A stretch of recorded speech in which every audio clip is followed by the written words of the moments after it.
Disclaimer, यह कहानी पूर्ण रूप से कल्पना पर आधारित है।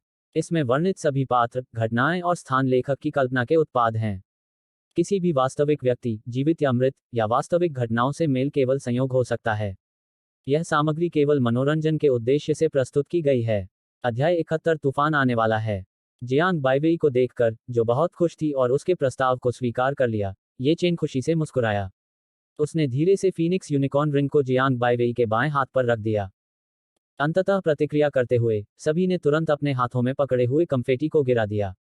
कंफेटी की वर्षा के बीच, दोनों नवविवाहित जोड़ों ने, सबकी निगाहों के सामने, एक बार फिर गले मिलकर एक दूसरे को चूमा। सभी के सहयोग से मधुर एवं रोमांटिक बोनफायर पार्टी सफलतापूर्वक संपन्न हुई। अपने कमरों में लौटने के बाद भी सभी को एक उत्साह महसूस हो रहा था। उस रात, जियांग बाइवेई और सू मुयू पूरी तरह से खुशी में डूबे हुए थे, और उन्होंने मुस्कुराना बंद नहीं किया। अगली सुबह, बिस्तर से उठने से पहले भी, जियांग बाइवेई और सू मुयू अपने हाथों में स्वप्न जैसी अंगूठियों को देख रहे थे, मानो अविश्वास में हो। बाइवेई, नाश्ते के लिए उठने का समय हो गया है। ये चेन, जो पहले ही जाग चुकी थी, बिस्तर के पास आए और जियांग बाइवेई की ओर देखते हुए बोली, जो बिस्तर पर अपनी अंगूठी को देखकर खिलखिला रही थी।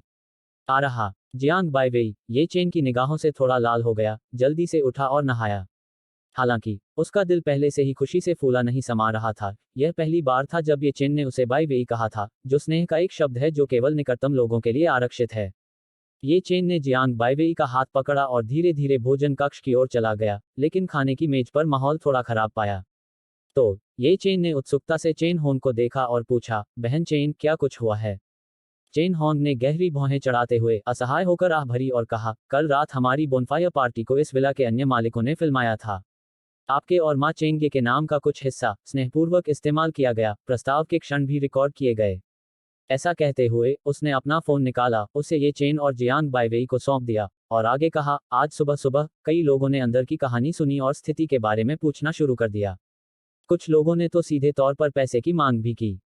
ये चेन और जियांग बाइवेई ने फोन पर चैट रिकॉर्ड को देखा, फिर क्रोधित चेन हॉन की ओर भौहें चढ़ा दी और चुप रहे। तभी, माँ चेंगे, सुमुयू के साथ हाथ में हाथ डाले, धीरे धीरे भोजन कक्ष में प्रकट हुई। माँ चेंगे ने भी भोजन कक्ष में असामान्य माहौल को भांपते हुए सबसे पहले मजाक में कहा, क्या आज जियोये का नाश्ता सभी को पसंद नहीं आया? सू मुयू के बैठने के लिए सावधानीपूर्वक कुर्सी खींचते हुए, माँ चेंगे मुस्कुराए और बोले, आप सब इतने उदास क्यों हैं? इस समय, चेन होंग ने अपने दांत पीस लिए और सू मुयू के पास गई, उसने जो कुछ कहा था उसे दोहराया और फिर से अपना फोन दिखाया। माँ चेंगे और सू मुयू ने मुस्कुराकर एक दूसरे को बताया, फिर चेन होंग को अपने पास बुलाकर बातचीत करने के लिए कहा। बहन चेन, क्या हमने आपको पहले नहीं बताया? मैं इस तथ्य का खुलासा कर दूंगी कि मुयू और मैं एक साथ हैं, इसलिए यह घटना उन बदमाशों से हिसाब चुकता करने का एक अच्छा अवसर है। माँ चेंगे ने व्यंग्यात्मक लहजे में कहा। दूसरी ओर, लिन फैन ने चिंतित होकर कहा, बिना किसी चेतावनी के, अचानक सिस्टर मुयू के साथ अपने रिश्ते की घोषणा करने से क्या सिस्टर मुयू की प्रतिष्ठा कम हो जाएगी? एक सच्चे प्रशंसक के रूप में, लिन फैन स्वाभाविक रूप से प्रशंसकों की सहज भावनाओं को समझते थे। यह ठीक है, आपकी बहन मुयू ने किस तरह के तूफान नहीं देखे हैं? सू मुयू ने तुरंत लिन फैन को सांत्वना देने के लिए बात की। यदि किसी रिश्ते की घोषणा मात्र से उसे नीचे लाया जा सकता, तो वह इतने वर्षों तक मनोरंजन उद्योग में संघर्ष नहीं कर पाती। इसके बाद हम मनोरंजन कंपनी के रवैये की परवाह किए बिना, इस जानकारी की पहले ही घोषणा कर देंगे। सबसे बुरी स्थिति में, मैं इसे खरीद लूंगा। माँ चेंगे ने दबंगई से कहा। तो फिर आज इंटरनेट बहुत सक्रिय हो जाएगा, जियांग बाइवेई ने रोटी का एक टुकड़ा पकड़े हुए दिलचस्पी से कहा। सब लोग पहले नाश्ता कर लें और थोड़ी देर गोलियां चलने दें। माँ चेंगे ने मुस्कुराते हुए आत्मविश्वास से कहा, फिर बिना जल्दबाजी के सू मुयू को रोटी का एक टुकड़ा लाया और ध्यान से उस पर जैम फैलाया। जब सभी को पता चला कि मामला गंभीर नहीं है, तो उन्होंने अपनी पिछली उदासी को दूर कर दिया और खुशी खुशी नाश्ता किया।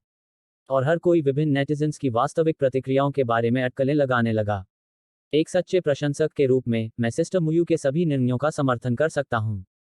ऑनलाइन इतने सारे नफरत करने वाले लोग हैं कि जब वह नीचे होगी तो कोई ना कोई उसे लात जरूर मार देगा। मुझे लगता है कि बहुत से लोग सिर्फ नाटक देखते हैं और टिप्पणी करने में भाग नहीं लेते। चूहे और कुछ अन्य लोगों ने खाने की मेज पर विभिन्न विश्लेषण शुरू कर दिए, जिससे सभी लोग हंसने लगे। इस बीच, मामले की महिला नायक सू मुयू ने बिना किसी जल्दबाजी के एक वार्म अप वेबो पोस्ट किया। सभी के लिए कुछ ताज़ा, बड़ी खबरें लेकर आ रहा हूँ, सू मुयू। एक राष्ट्रीय आदर्श के रूप में, सू मुयू ने नियमित व्यावसायिक अपडेट के अलावा, शायद ही कभी व्यक्तिगत वेबो अपडेट पोस्ट किए हों। इस वेबो पोस्ट के 5 मिनट के भीतर ही रिपोस्ट और टिप्पणियों की संख्या लाखों में पहुंच गई। इस कारण खाने की मेज पर बैठे सभी लोगों ने नवीनतम स्थिति जानने के लिए अपने फोन निकाल लिए। प्रेम स्थानांतरण, क्या हो रहा है? देवी सू बड़ी खबर देने वाली हैं। विश्व पर प्रभुत्व, जिसकी बात करें तो देवी सू ने पिछले 6 महीनों से किसी भी कार्यक्रम में भाग नहीं लिया है। क्या वह कुछ बड़ा करने की योजना बना रही है? जीवन एक नाटक है, हमेशा बेटी सू का समर्थन करें, बड़ी खबर का इंतजार करें। सुपर अजेय टायरानोसोरस भगवान, सिस्टर सू एक और ऐतिहासिक नाटक कब फिल्म आएंगी? मेरे पास शो खत्म हो रहे हैं। A sword comes from the west, यह एक साहसिक भविष्यवाणी है, संभवतः यही कारण है कि वह पिछले 6 महीनों से स्क्रीन पर दोबारा नहीं दिखी हैं। जियांग बाइवेई ने तुरंत अपना मुंह ढक लिया और ऑनलाइन विभिन्न टिप्पणियों को देखकर जोर से हंस पड़ी। मनोरंजन उद्योग की अग्रिम पंक्ति में बैठकर इस नाटक को घटित होते देखना दुर्लभ था। वह पहले से ही कल्पना कर सकती थी कि जब इन नेटिजन्स को सच्चाई पता चलेगी तो उनके चेहरे पर क्या आश्चर्य होगा। बहन मुयू, क्या आप बच्चे का भी जिक्र करेंगी? गु लिंग्यू, जो उनके बगल में थी, ने अपना फोन बंद किया और उत्सुकता से पूछा। मैं इसका उल्लेख करूंगा, लेकिन बच्चा इसके बाद की घटनाओं में बिल्कुल भी शामिल नहीं होगा। मैं अपने बच्चे को एक खुशहाल और संपूर्ण बचपन देना चाहता हूं, सू मुयू ने मुस्कुराते हुए जवाब दिया। इस बीच मा चेंगे ने अपने समूह के कानूनी और नेटवर्क विभागों को सूचित करने के लिए अपना फोन उठा लिया था। बाद में साइबर जबरन वसूली और ऑनलाइन जनमत के संबंध में मामला दर्ज किया जाएगा। आपको ऑनलाइन फॉलो करके विशिष्ट विवरण पता चल जाएगा। मा चेंगे ने इस मामले को स्पष्ट रूप से नहीं बताया, जिससे समूह के कर्मचारी तैयारी करते समय असमंजस में पड़ गए। इसके तुरंत बाद उन्होंने पिता मा को फोन किया। नमस्ते पिताजी, मेरा और मुयू का मामला आज रात सार्वजनिक किया जाएगा। हो सकता है कि आप पर इसका असर पड़े, इसलिए मैं आपको पहले से सूचित करने के लिए फोन कर रहा हूं। फोन के दूसरे छोर पर फादर मा ने हंसते हुए उत्तर दिया, आगे बढ़ो और साहसपूर्वक ऐसा करो, मेरी कानूनी और नेटवर्क टीमें किसी भी समय तुम्हारा समर्थन करने के लिए तैयार हैं। फादर मा का पूरा समर्थन सुनने के बाद मा चेंगे और सू मुयू ने एक जानकार मुस्कान का आदान प्रदान किया। फिर मैं अपने माता पिता को भी इसकी जानकारी दे दूंगी, मुझे डर है कि वे इस खबर से चौंक जाएंगे। सू मुयू ने भी अपना फोन निकाला और निश्चिंत भाव से घर पर फोन किया। मुयू, क्या कैपिटल सिटी में तुम्हारा काम ठीक चल रहा है? क्या तुम्हें हमारी याद आ रही है? फोन से एक दयालु आवाज आई। माँ, मैं राजधानी में अच्छा हूँ। आपके पास कब समय है कि आप आकर कुछ दिन रुकें? माँ सू की आवाज सुनने के बाद सू मुयू तुरंत अपने बचपन में लौट गई और आज्ञाकारी ढंग से सुनने लगी। मुझे आप सभी को कुछ बहुत महत्वपूर्ण बात बतानी है, उसने मा चेंगे की ओर देखते हुए कहा, जो उसका हाथ पकड़े हुए शांत रहने की कोशिश कर रही थी। अध्याय 72, एक सुबह जिसने इंटरनेट को प्रज्वलित कर दिया। क्या हुआ? क्या तुम्हें अपना जीवन साथी मिल गया? राजधानी शहर से 1000 किलोमीटर दूर एक छोटे से कस्बे में दो साधारण बुजुर्ग लोग कस्बे के सी.बी.डी. वरिष्ठ गतिविधि केंद्र में अपने फोन पर बात कर रहे थे। माँ, आपने सही अनुमान लगाया, लेकिन इससे भी अच्छी खबर है। सू मुयू ने अपने होठों को भींचते हुए और हंसी को रोकते हुए कहा। यह तो बहुत ही अच्छी बात है। हम बस इस बारे में बात कर रहे थे कि आप अब जवान नहीं रहे और अभी तक कोई साथी घर नहीं लाए हैं। सू की माँ बहुत खुश थी और सू के पिता को खींच रही थी, जो अभी भी बातें कर रहे थे। उसने उसे इशारा किया कि वह आकर दोनों मिलकर अपनी बेटी की पुकार सुने। तुम उसे हमारे पास कब वापस ला रहे हो? और कौन सी अच्छी खबर है जो तुमने हमें नहीं बताई? सू मुयू की बातें सुनने के बाद सू के पिता ने तुरंत उसे आगे बढ़ने के लिए प्रेरित किया। सू मुयू ने मा चेंगे के हाथ की गर्माहट महसूस करते हुए प्रसन्न भाव से कहा, हम थोड़ी देर में आपसे मिलने फिर आएंगे, और दूसरी अच्छी खबर यह है कि आप नाना नानी बनने वाले हैं। क्या? सू के पिता और सू की माँ, जो अभी भी सूरजमुखी के बीज फोड़ रहे थे, तुरंत खड़े हो गए। दूसरों की पूछताछ को नजरअंदाज करते हुए उन्होंने उत्सुकता से फोन पर कहा, ये कब हुआ? इतनी बड़ी बात थी, तुमने हमें बताया क्यों नहीं? क्या राजधानी में कोई तुम्हारा ख्याल रख रहा है? तुम्हारी माँ और मैं अभी आ रहे हैं। निर्णायक सू के पिता ने सू की माँ को खींच लिया और फोन पर बात करते हुए ही घर की ओर दौड़ पड़े। गपशप के लिए उत्सुक बूढ़े पुरुषों और महिलाओं के एक समूह को पीछे छोड़ते हुए अंततः दोनों बुजुर्गों के आग्रह पर सू मुयू ने उन्हें उनके वर्तमान स्थान के बारे में बताया। उसने अनिच्छा से अपना फोन रख दिया। फिर उसने ये चेन की ओर देखा और कहा, जियो, ये हमें मेरे माता पिता के लिए फिर से कुछ समय के लिए रहने के लिए एक कमरा उधार लेने की आवश्यकता हो सकती है। कोई बात नहीं, इस तरह मेरे माता पिता को भी साथ मिल जाएगा। ये चेन ने बेशक अनुरोध को खुशी से स्वीकार कर लिया। इसके बाद सभी लोग पूर्ण और संतुष्ट होकर बैठक कक्ष में एकत्रित हुए। मा चेंगे की बाहों में आधा झुकी हुई सू मुयू ने अपना फोन निकाला, लापरवाही से एक तस्वीर खींची और फिर वह कैप्शन संपादित करने लगी जिसे वह पोस्ट करने वाली थी। इस पल जियांग बाइवेई और अन्य लोगों ने उत्साहित भाव के साथ कैप्शन संपादन में सक्रिय रूप से भाग लिया। थोड़ी ही देर में मुझे लगता है कि यह एकदम सही है। सू मुयू ने अपने आसपास इकट्ठे हुए सभी लोगों की ओर देखा और आत्मविश्वास से कहा, तो फिर इंटरनेट को उबलने दो। पास में खड़े लिन फैन ने अपनी मुट्ठी भींच ली और उत्साह से कहा, मैं आप सभी का परिचय करा दूं, यह बच्चे के पिता मा चेंगे की तस्वीर है, सू मुयू। सू मुयू ने चुपचाप पोस्ट पर क्लिक किया। कुछ सेकंड के बाद गतिहीन बैकएंड को देखकर सभी लोग असमंजस में अपना सिर खुजाने लगे। अपेक्षित इंटरनेट उन्माद घटित नहीं हुआ था। थोड़ी देर और गोलियां चलने दो, माचेंगे ने मुस्कुराते हुए सभी से कहा। तुरंत बाद सू मुयू के बैकएंड पर तुरंत ही सैकड़ों हजारों छोटे लाल बिंदु दिखाई देने लगे और मनोरंजन कंपनी से कॉल अपेक्षा के अनुरूप ही आए। सू मुयू, क्या आप जानते हैं कि इस स्वार्थी कार्य से आपको और कंपनी को कितना नुकसान होगा? सू मुयू ने मनोरंजन कंपनी के सीईओ के फोन का शांतिपूर्वक उत्तर दिया। फिर उसने निर्णायक ढंग से फोन काट दिया और उसे ब्लैकलिस्ट कर दिया, मानो कॉल कभी हुई ही ना हो। वह विभिन्न नेटिजन्स की टिप्पणियों को देखती रही। चेन होंग, सू मुयू के एजेंट के रूप में आपने उसके बुरे कामों को बढ़ावा देने का साहस किया। तुरंत एक खंडन बयान पोस्ट करें, अन्यथा आपको नौकरी से निकाल दिया जाएगा। मनोरंजन कंपनी के सीईओ, जिनका फोन कट गया था, गुस्से से लाल हो गए। उन्होंने सू मुयू का नंबर फिर से डायल किया, लेकिन काली सूची में डाले जाने के कारण परिणाम स्पष्ट था। इसलिए उन्होंने अपना ध्यान सू मुयू के एजेंट चेन होंग की ओर लगाया। अगर मुझे नौकरी से निकाला गया तो निकाल दिया गया। मैं वैसे भी किसी ऐसे व्यक्ति के लिए काम नहीं करना चाहूंगा जिसकी गर्दन पर चैम्बर पॉट लगा हो। चेन होंग ने भी दूसरे पक्ष को बर्दाश्त नहीं किया, एक ही झटके में फोन काट दिया और उसे ब्लैकलिस्ट कर दिया। फिर उसने सू मुयू के साथ मुस्कुराहट का आदान प्रदान किया। उन्होंने मूल रूप से सू मुयू के साथ दोस्ती के कारण इस एजेंट की भूमिका निभाई थी। यह घटिया नौकरी है, इसे छोड़ देना ही अच्छा था। चिंता मत करो बहन चेन, मैं आगे का काम संभाल लूंगा। माचेंगे ने उसे धीरे से दिलासा दिया। फिर वह धीरे से खड़ा हुआ, अपना फोन निकाला और शांति से अपने समूह को फोन किया। काम करने के लिए मिलता है। बस 2 सरल शब्द, लेकिन उन्होंने तुरंत ही मूल रूप से निष्क्रिय कानूनी और नेटवर्क विभागों को उन्माद में डाल दिया। अब देखते हैं नेटिजन्स की प्रतिक्रियाएं। सू मुयू ने दिल खोलकर हंसते हुए सभी को इस गपशप की दावत शुरू करने के लिए आमंत्रित किया। यह मानवताई सुई भगवान था।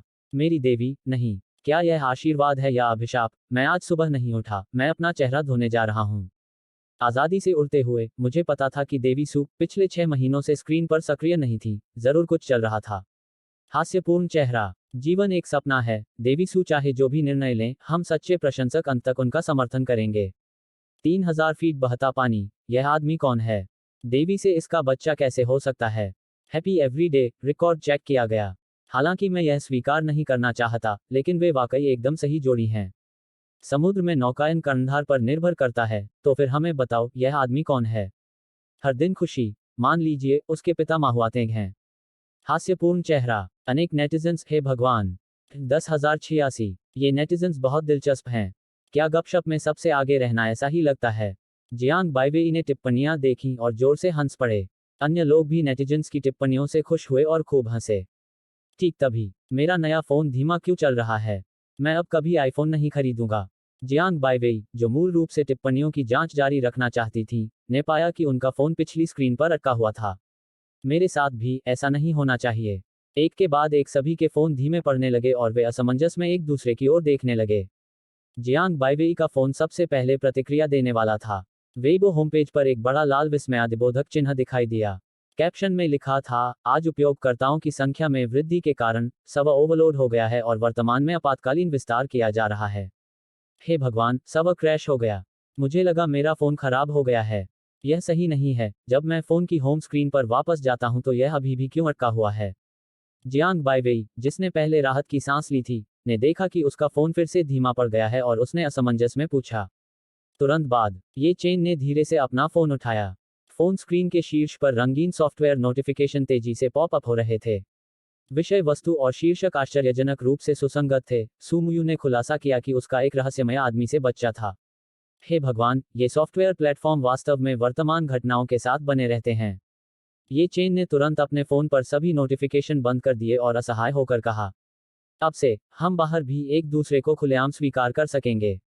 सू मुयू ने मां चेंगे का हाथ पकड़ते हुए उसे कोमलता से देखा और कहा, मैं यह सुनिश्चित करूंगा कि आप और हमारा बच्चा हमेशा चिंतामुक्त जीवन जिएं। मां चेंगे ने एक गंभीर वादा करते हुए सू मुयू को गले लगा लिया। इससे बाकी सभी लोग उनकी ओर ईर्ष्या से देखने लगे। केवल ये चेन और जियांग बाइवेई एक दूसरे को गले लगा रहे थे और मीठी मुस्कान बिखेर रहे थे। अध्याय 73 अपने साथी और बच्चों को स्कूल ले जाना। ऐसा लगता है कि यह मनोरंजन कंपनी मुझसे पूरी तरह से संबंध तोड़ने पर तुली हुई है।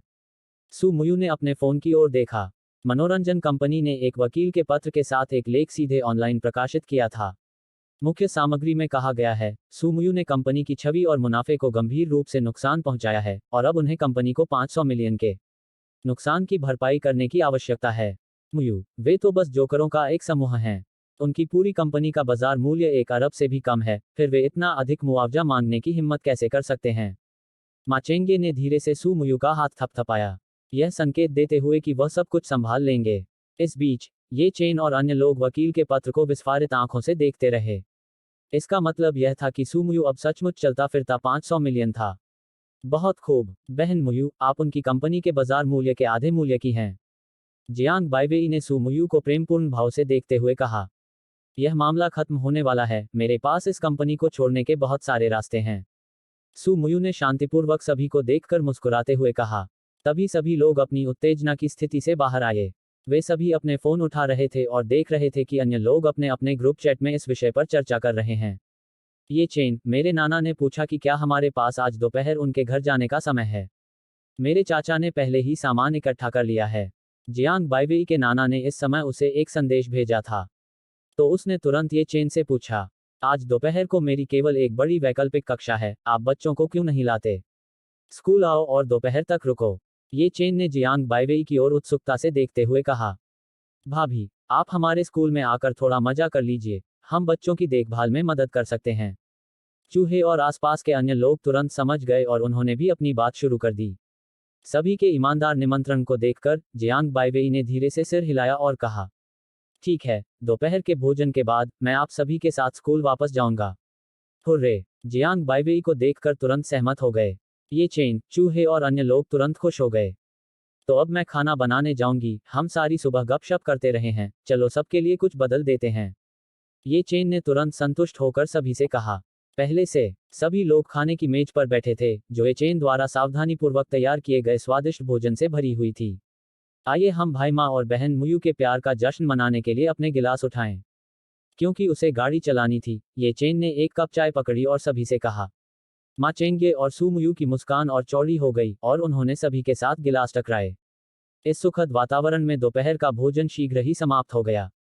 जबकि अभी भी समय था, जियांग बाइवेई और सू मुयू ने बच्चों को एक और बार स्तनपान कराया। तुरंत बाद, सभी को आश्चर्यचकित करते हुए, जियांग बाइवेई, जो आधे घंटे से अधिक समय से तैयार हो रही थी, धीरे धीरे कमरे से बाहर निकली। जियांग बाइवेई ने हल्के रंग का स्वेटर और उससे मेल खाती ऊनी लंबी स्कर्ट पहन रखी थी, तथा उसके चेहरे पर हल्का मेकअप था। उसके सपाट पेट पर बच्चे के जन्म का कोई लक्षण नहीं दिखाई दिया। इसके अलावा, उसने हल्के पीले रंग का कोट और छोटे चमड़े के जूते पहने थे। हालांकि यह थोड़ा चंचल था, लेकिन इसने उसमें परिपक्व आकर्षण का स्पर्श भी जोड़ दिया। सबकी आंखें चौड़ी हो गईं, और सू मुयू ने उत्साह से कहा, बाय वे, यह सचमुच शर्म की बात है कि आप मनोरंजन उद्योग में कदम नहीं रखती। जियांग बाइवेई तुरंत शर्मा गई और शर्माते हुए जवाब दिया, बहन मुयू, कृपया मुझे तंग करना बंद करो। इस समय, ये चेन भी घबराहट में जियांग बाइवेई की मदद के लिए आगे बढ़ा। उसने पहली बार जियांग बाइवेई को इतने सुंदर ढंग से तैयार होते देखा था, और एक पल के लिए तो उसे लगा कि उसकी एक नई प्रेमिका है। यहां तक कि उसे अपना चेहरा भी लालसा महसूस हुआ। तो फिर चलें। जियांग बाइवेई ने अपना सबसे उत्तम पक्ष दिखाया और तुरंत आत्मविश्वास से भर गई। बच्चों की गाड़ी को धकेलते हुए, वह नैनी वैन की ओर बढ़ गई। कल सुबह, फादर ये पहले ही नैनी वैन को मरम्मत के लिए ले जा चुके थे, जिसे जियांग बाइवेई ने असामान्य नहीं समझा था। बूढ़ी चू, मेकअप और स्टाइलिंग सचमुच एक लड़की की सुंदरता का सबसे अच्छा रहस्य है। लिन फैन ने चूहे के कंधे पर थपथपाया और उसे चिढ़ाया। ऐसा इसलिए है क्योंकि भाभी स्वाभाविक रूप से सुंदर हैं, यदि आपकी बहन फांग्यू इस तरह के कपड़े पहनती तो इसका वैसा प्रभाव नहीं होता। चूहे, जो लगातार आपदा को आमंत्रित कर रहा था, ने अपना सिर हिलाया और कहा। वह इस बात से पूरी तरह अनजान था कि एक बड़ा हाथ पहले से ही उसके कान की ओर बढ़ रहा था। दर्द से कराह रहे चूहे को चेन फांग्यू ने तुरंत एक चूजे की तरह खींच लिया। यदि आपका मुंह ठीक से बोल नहीं सकता, तो इसका इस्तेमाल न करें। चेन फांग्यू ने धमकी भरा चेहरा बना लिया और चूहे से उग्रता से कहा, फंग्यू, मैं तो बस मजाक कर रहा था, तुम भी निश्चित रूप से बहुत अच्छे दिखोगे। मैं अभी भाभी से लिंक मांगूंगा और आपके लिए लाऊंगा। चूहे, 1.8 मीटर लंबा आदमी, एक तंग किए गए बच्चे की तरह सावधानी से बोला। मैं बाहर तुम्हारी कुछ इज्जत बचा लूंगा, लेकिन जब हम वापस आएंगे तो मैं तुमसे निपट लूंगा। चेन फांग्यू ने धीरे से उसका हाथ छोड़ा और चूहे ने दर्द में तुरंत अपने लाल हो चुके कान को रगड़ा। हम जाने वाले हैं। यह देखकर कि स्थिति ठीक नहीं थी, ये चेन ने तुरंत चूहे को कवर किया। आ रहा। चू वह नैनी वैन की ओर भागा मानो अपनी जान बचाकर भाग रहा हो। पास ही खड़े चेन बिन ने तुरंत मजाक किया, चूजी, तुम मेरे साथ दौड़ने की ट्रेनिंग क्यों नहीं लेते? तुम में भारोत्तोलन से भी ज्यादा प्रतिभा है। जिससे सभी लोग हंसने लगे। जैसे ही हर किसी ने बच्चों में से एक को पकड़ लिया, ये चेन ने धीरे से वाहन स्टार्ट किया और स्कूल की ओर चल पड़ा। प्रिय परामर्शदाता, मुझे आपको परेशान करने के लिए कुछ और भी चाहिए। अभी आधी यात्रा ही हुई थी कि ये चेन को याद आया कि उसकी कार स्कूल तक पहुंच सकती है। लेकिन इस नैनी वैन ने ऐसा नहीं किया। ये चेन ने अपने शानदार ड्राइविंग कौशल का इस्तेमाल किया। काउंसलर को बुलाते समय वाहन चलाना। क्या मैंने पहले ही आपके लिए इसका ध्यान नहीं रखा था? फोन पर से काउंसलर की थोड़ी उलझन भरी आवाज आई। क्या यह संभव है कि मैं स्कूल के लिए दूसरी कार चलाता था? ये चेन ने अपने होठों को दबाया और जियांग बाइवेई के साथ नजरें बदलीं। फिर डरते हुए कहा, तुम सचमुच जानते हो कि मेरे लिए मुसीबत कैसे खड़ी करनी है? इस बार मैं तुम्हारी कोई मदद नहीं कर सकता। काउंसलर ने दृढ़ता से मना कर दिया। ये चेन ने जल्दी से अपनी आंखों से जियांग बाइवेई को इशारा किया, जिसने भी समझ लिया और फोन ले लिया। काउंसलर, मैं जियांग बाइवेई हूँ। इस बार मैं आपसे मिलने के लिए स्कूल आना चाहता था। मुझे नहीं पता था कि गेट तक पहुंचना इतना कष्टदायक होगा, इसलिए मैं बच्चों के साथ टैक्सी ले लूंगा। काउंसलर ने जियांग बाइवेई की आवाज सुनी। उसने तुरंत मुस्कुराते हुए जवाब दिया, ओह, यह बाइवेई है। मुझे पता था कि ये चेन इतना अविश्वसनीय काम नहीं करेगा। मुझे लाइसेंस प्लेट भेजो और मैं इसे संभाल लूंगा। कुछ क्षण और बातचीत करने के बाद जियांग बाइवेई ने विजयी भाव से ये चेन की ओर देखा, जिससे चूहे और पीछे की पंक्ति में बैठे अन्य लोग भी आश्चर्य से उसकी ओर देखने लगे। वे जानते थे कि जब भी वे काउंसलर से कोई मदद मांगते थे, तो आमतौर पर बिना किसी वैध कारण के वह उसे स्वीकार नहीं करती थी। उसे काउंसलर की मदद इतनी आसानी से मिलते देखना अच्छा लगा। यह सचमुच एक दुर्लभ दृश्य था। तुम सब मुझे ऐसे क्यों देख रहे हो? शायद औरतों के बीच यही रिश्ता होता है। जियांग बाइवेई ने गर्व से मुस्कुराते हुए अपनी बाहों में दाबाव को देखा और हल्के फुल्के अंदाज में कहा, पहले से ये चेन द्वारा चलाया जा रहा वाहन आसानी से स्कूल के गेट के टर्नस्टाइल से गुजर गया और उस कार्यालय भवन की ओर चले गए जहां काउंसलर का कार्यालय था। अध्याय 74। जियांग बाइवेई स्कूल लौटती है। परामर्शदाता, ये फल बाइवेई आपके लिए लाए हैं। ये चेन ने कार्यालय के सामने खड़े होकर स्कूल के गेट से खरीदे गए फलों के कई बैगों को धकेला। उसने मुस्कुराते हुए कहा, बाइवेई यहाँ है, जल्दी से अंदर आओ और बैठ जाओ। काउंसलर दरवाजे पर ये चेन के पास से गुजरा और जियांग बाइवेई का हाथ उसके पीछे से पकड़ लिया। उसने उत्साह से कहा। ये चेन ने तुरंत अजीब तरह से अपना सिर खुजलाया। वह जानता था कि उसे चूहे और अन्य लोगों की तरह कार में ही रहना चाहिए था और ऊपर नहीं आना चाहिए था। आपकी तबीयत कैसी है? ये नन्हे प्यारे बच्चे कितने प्यारे हैं। काउंसलर ने जियांग बाइवेई के लिए एक स्टूल लाया और उसका गर्मजोशी से स्वागत किया। हालांकि उसकी निगाहें पूरी तरह से उन चार प्यारे छोटे बच्चों पर टिकी हुई थीं। मैं काफी ठीक हो रहा हूँ। लगता है आप भी पूरी तरह ठीक हो गए हैं, काउंसलर। जियांग बाइवेई ने ये चेन की ओर देखा, जो पास ही खड़ा था और असमंजस में था। उसने तुरंत अपना मुंह ढक लिया और कहा, आप यहाँ कई बार आ चुके हैं, क्या आपको पता नहीं कि एक स्टूल ढूंढकर खुद बैठ जाना चाहिए? चूंकि अभी कक्षा का समय नहीं हुआ था, इसलिए कार्यालय में कोई और नहीं था। काउंसलर ने चिढ़कर ये चेन से कहा, ये चेन, यह बच्चा कभी कभी बहुत जिद्दी हो जाता है। भविष्य में आपको उसके प्रति अधिक सहिष्णु होना पड़ेगा। काउंसलर ने जियांग बाइवेई का हाथ पकड़ लिया और उसे गंभीरता से निर्देश दिए। चिंता मत करो, काउंसलर। उद्धरण चिन्ह। जियांग बाइवेई ने गंभीर परामर्शदाता की ओर देखा। वह समझ गई कि दूसरा पक्ष ये चेन को परिवार मानता है।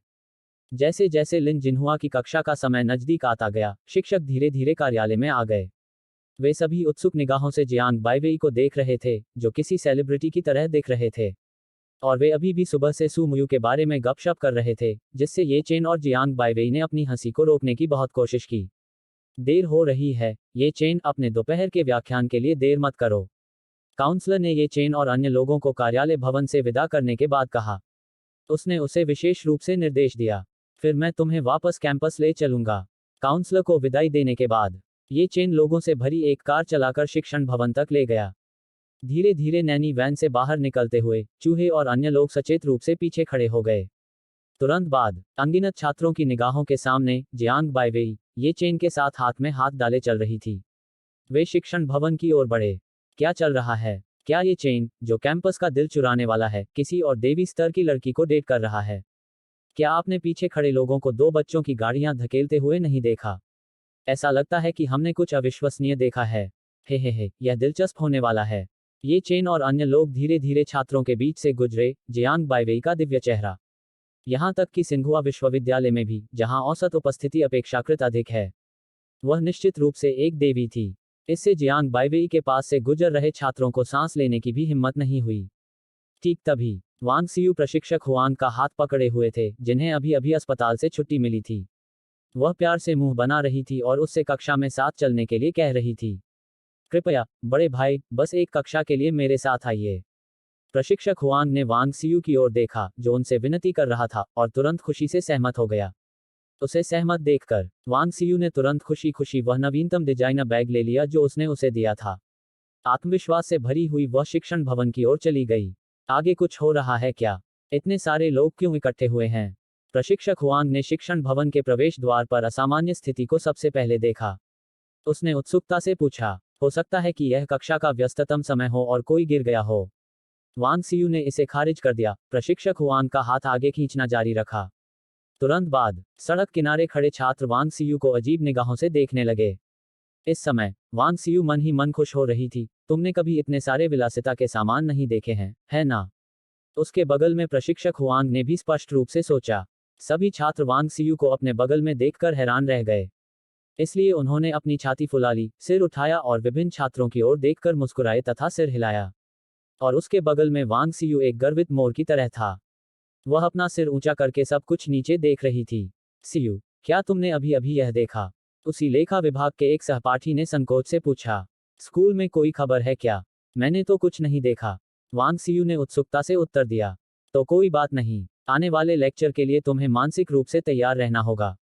इसके बाद सहपाठी ने बोलना समाप्त किया। वह प्रसन्न भाव से शिक्षण भवन की ओर चला गया।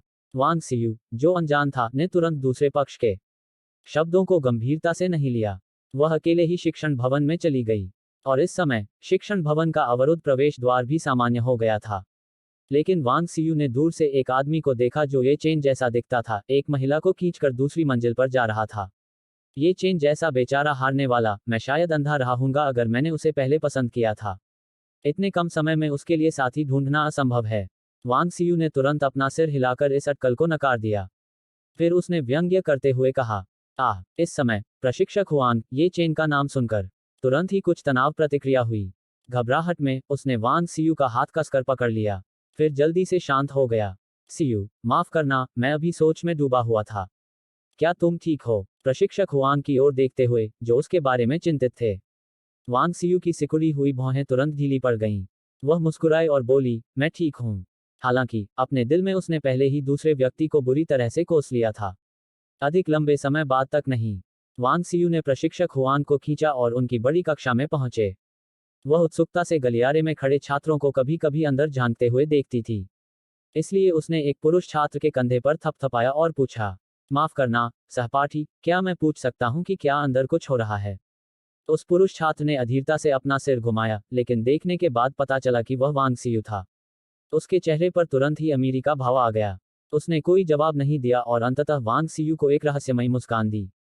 फिर वह चला गया। कितना अजीब इंसान है। माफ कीजिए, मुझे क्लास में जाना है। इसलिए वांग सीयू ने प्रशिक्षक हुआंग को खींच लिया और सीधे बड़े कक्षा के पिछले दरवाजे से प्रवेश किया। फिर वह कक्षा की आखिरी पंक्ति में बैठ गई। पिछली पंक्ति में बैठे अन्य छात्र जो स्थिति से परिचित थे, वे अपनी पुस्तकें लेकर कुछ पंक्तियां आगे बढ़ गए, मानो पिछली पंक्तियों में कुछ भयानक घटित होने वाला हो। आसपास के छात्रों की अजीब हरकतों को नजरअंदाज करना। वांग सीयू ने आगे की पंक्ति में बैठे व्यक्ति की ओर देखा, जो बिल्कुल ये चेन जैसा दिखता था। उसकी भौहें कसकर सिकुड़ने लगीं, क्योंकि वह पहले भी इसी व्याख्यान कक्षा में ये चेन के प्यार में पड़ चुकी थी। इस बार प्रशिक्षक हुआंग को कक्षा में साथ लाने का काम भी ये चेन को परेशान करने के लिए किया गया था। लेकिन दूसरे व्यक्ति के बगल में बैठे आश्चर्यजनक आकृति को देखिए। वांग सीयू को अभी भी यह विश्वास करना मुश्किल हो रहा था कि दूसरा व्यक्ति ये चेन था। जैसे ही कक्षा की घंटी बजी, वांग सीयू के विचार वास्तविकता की ओर लौट गए। कक्षा शुरू होती है। अब हम मानव समाज की परिभाषा पर चर्चा करेंगे। एक सफेद बालों वाले प्रोफेसर ने बिना किसी जल्दबाजी के अपना कंप्यूटर खोला और कक्षा शुरू कर दी। हालांकि आगे की पंक्ति में बैठे जियांग बाइवेई थोड़े घबराए हुए थे। वह 1 साल से कैंपस से बाहर थी और अचानक इस परिचित वातावरण में लौट रही थी। वह थोड़ा परेशान महसूस करने लगी। इस प्रश्न के लिए मैं एक छात्र से उत्तर मांगूंगा। बूढ़े प्रोफेसर ने जल्दी से कक्षा में सभी को देखा और उनकी निगाह जल्दी से सुंदर जियांग बाइवेई पर टिक गई। दूसरी पंक्ति में बैठी यह छात्रा कृपया आगे आकर उत्तर दें। जियांग बाइवेई ने खुद को देखा, अचानक उसे बुलाया गया। उसने तुरंत ये चेन की ओर देखा जो उसके बगल में था, थोड़ा घबराया हुआ। गुरुजी, क्या मैं ऊपर जाकर उसके साथ उत्तर दे सकता हूँ? अध्याय 75 वांग सीयू का टूटा हुआ दाव हृदय। ये चेन और जियांग बाइवेई ने हाथ पकड़कर मुस्कुराते हुए बूढ़े प्रोफेसर की ओर देखा। बेशक, कोई समस्या नहीं है। बूढ़ा प्रोफेसर बहुत समझदार था और उसने सहमति में सिर हिलाया। चूहे और अन्य लोग चुपचाप उठकर ये चेन और जियांग बाइवेई के लिए जगह बनाने लगे। ये चेन ने सावधानीपूर्वक जियांग बाइवेई को पोडियम पर पहुंचाया। जहां तक अन्य सहपाठियों की बात है, वे कक्षा शुरू होने से पहले ही ये चेन द्वारा लाए गए व्यक्ति को देखकर दंग रह गए थे। तो छात्रों की नज़र जानबूझकर या अनजाने में वांग सीयू पर पड़ी, जो पिछली पंक्ति में बैठे थे। जब ये चेन ने बूढ़े प्रोफेसर से पूछा तो वांग सीयू के रोंगटे खड़े हो गए। उसकी आंखें सामने खड़ी उस आकृति को घूर रही थीं, जो ध्यान से किसी का हाथ पकड़े हुए थी। ये चेन और जियांग बाइवेई को स्पष्ट रूप से देखने के बाद वांग सीयू और भी अधिक उत्तेजित होकर खड़ा हो गया। यह कैसे संभव है? दूसरी ओर प्रशिक्षक हुआंग सहज रूप से पीछे झुक गए, जैसे कि किसी चूहे ने बिल्ली को देख लिया हो। इस समय बूढ़े प्रोफेसर और छात्रों ने भी पिछली पंक्ति में हो रहे हंगामे को देखा। इसलिए सभी छात्रों ने उत्सुक दर्शकों की अभिव्यक्ति दिखाई।